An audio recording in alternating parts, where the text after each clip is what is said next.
Among many mysteries in the One Piece world, one stands above the rest. Well, besides the One Piece itself. Overruling, world-controlling, undefiable. King Imu is the all-powerful monarch over the world government, the federation that governs the laws of the One Piece world. Very little is known about this monarch, and their existence is completely shrouded in secrecy, atrocity, and deep mystery. The world government goes to incredible lengths to keep information about them hidden, with even some of the highest-ranking officials unaware of the true extent of Imu's power, besides the 5 elders, the demonic group under Imu's command. Imu's authority surpasses even that of the celestial dragons, the descendants of the original 20 kings that formed the world government, who are considered the highest echelon of society within the One Piece population. Their identity, appearance, and abilities continue to elude us and remain enigmatic, adding an air of paranoia over the upcoming events surrounding this complex character. The revelation of the existence of such a monarch has birthed intense speculation among fans, with theories ranging from their connection to the Void Century, the ancient erased 100 years of human history, to their potential ties with Lily, the Devil Fruits, the Will of D, the Sun God Nika, as well as the One Piece itself. Even those working directly under this monarch shiver at the mere mention of the name, hinting at a looming threat that could encapsulate and reshape the entire One Piece world. As the story has unfolded in the 5 years since Imu's existence was revealed to all readers, the quest for the truth behind King Imu has been becoming a central mystery, driving the narrative forward as well as setting up the biggest revelations about the world that fans have been anticipating for decades. What does it mean to be king of the world? To cast a shadow so large, only a god could uncover the truth and shine a light upon the post-apocalyptic world we know to have been this way for centuries. Being such a king in this universe implies a level of influence and control that is unparalleled and extends far beyond conventional power. It suggests a mastery over the intricate web of political machinations, historical secrets, and maybe, just maybe, the very fabric the world is woven from. The notion and scale of casting a dusk upon the entire world speaks to this king's impact on the world. It clearly implies a deliberate orchestration of events, in motion for hundreds of years, and an unseen hand guiding the course of history that remain incomprehensible to the inhabitants of the One Piece world. The idea of a post-apocalyptic world hidden beneath the veneer of the present events adds an additional layer of complexity to this 800-year-old reign. It suggests that the current state of affairs in the world is not the natural order, the way it has always been, but rather a consequence of some cataclysmic event that occurred in the distant past. The king of the world in this instance becomes not just an all-powerful monarch, but a custodian of the world's secrets and the primary cause behind the current state, holding the key to understanding the true secret history and origins of the world we're seeing. Uncovering these mysteries may not only reshape the perception of the past in both the fans and One Piece characters alike, but they also hold the potential to alter the course of the future, making the quest for the truth behind Imu a pivotal element in the overarching narrative in One Piece. The enigma surrounding King Imu deepens as connections to the Grand Void Century come into focus. The Void Century, a period of time in history deliberately erased from all historical records and word of mouth, holds the key to understanding all the mysteries of the world. The Devil Fruits, the Poneglyphs, the Will of D, the Ancient Weapons, the Ancient Kingdom, the World Government, King Imu, and the One Piece itself. King Imu's role in this obscured era hints at a level of influence that stretched across centuries, raising questions about their involvement in shaping the world's destiny, and weirdly enough, their own downfall. The very idea of an unknowable dictatorship further underscores the secrecy surrounding this rule, as if authority transcends the comprehension of those within the world government itself. Exploring the potential links between Imu and Void Century-related incidents and events unveils a dark and intricate tapestry of historical manipulation.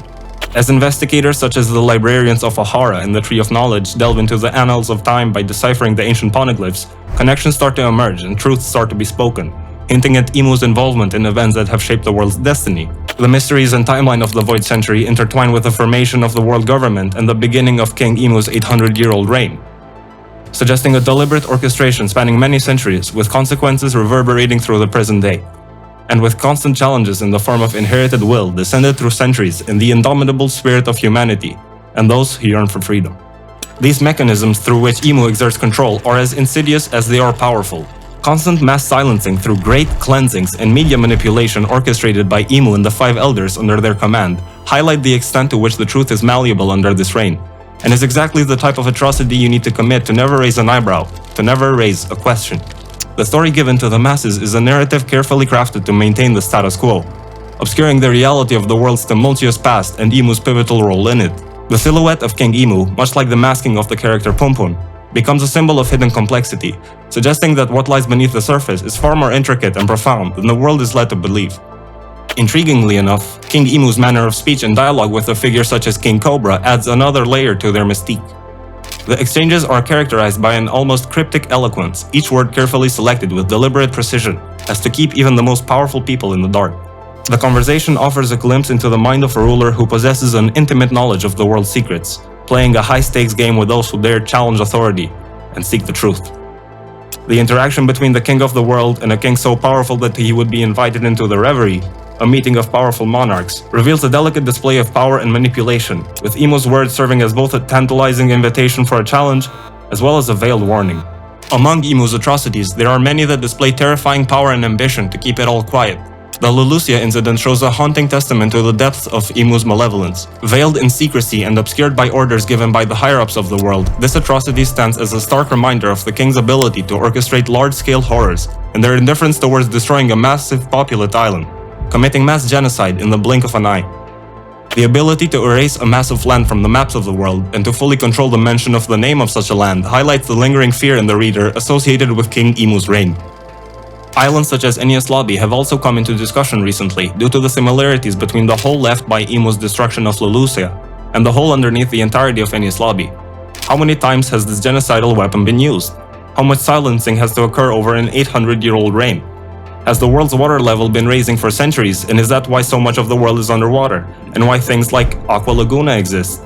With some of the revelations regarding God Valley and the atrocities committed there, it is fair to presume that Imu will go to incredible lengths to hide the crimes for the celestial dragons, and not spare a second thought over the native populations that are massacred and killed in tournaments and in mass destruction.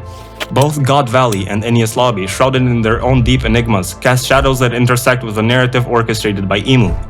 These locations have become key pieces in the Imu puzzle, and the secrets concealed within these locations serve as crucial points in understanding the scope of Imu's reach and the far-reaching consequences of their actions on the world stage.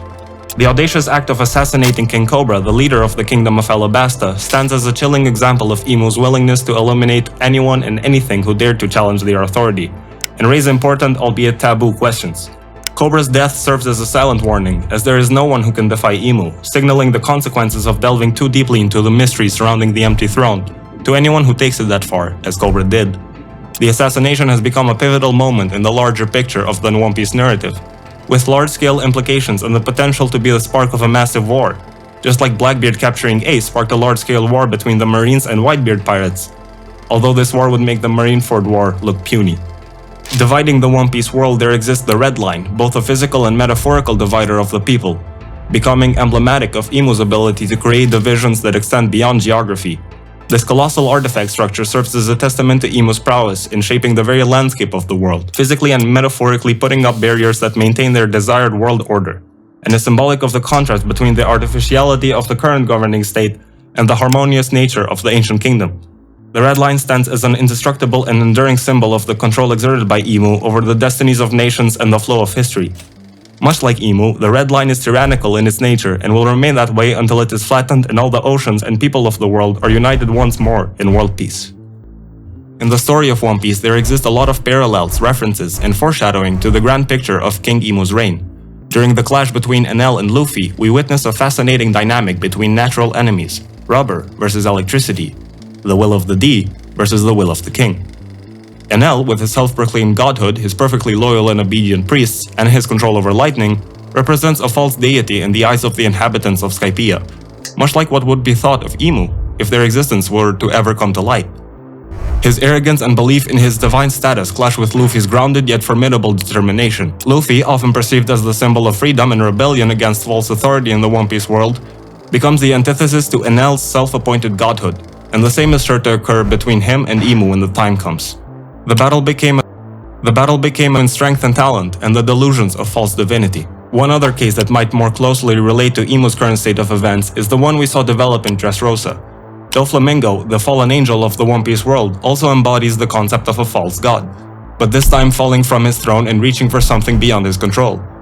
With his devil fruit powers and mastery over the string that manipulate both people and events, he presents himself as an omnipotent puppeteer, an all-knowing master of the intricacies and machinations of the world, only to fall yet again due to someone with greater strength and a greater will to achieve what must be done, in order to free the entire world from the current darkness engulfing it. Doflamingo's influence extends across the underworld, painting a picture of godhood over the deepest layers of human society. However, his fall from the celestial pedestal reveals the illusion of his godhood, exposing the dark underbelly of his orchestrations and the emptiness of his claims to divine authority.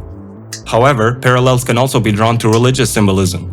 King Imu assumes a role reminiscent of an Antichrist figure, a serpent in the Garden of Eden, the false messiah that is here to bring evil and not to save you as they so claim. Imu's unseen influence, manipulation, and control over the world's narrative align with the archetype of a malevolent force, working against the natural order, and with an imminent solution to the world's problems in the form of the antithesis to Imu, Monkey D. Luffy.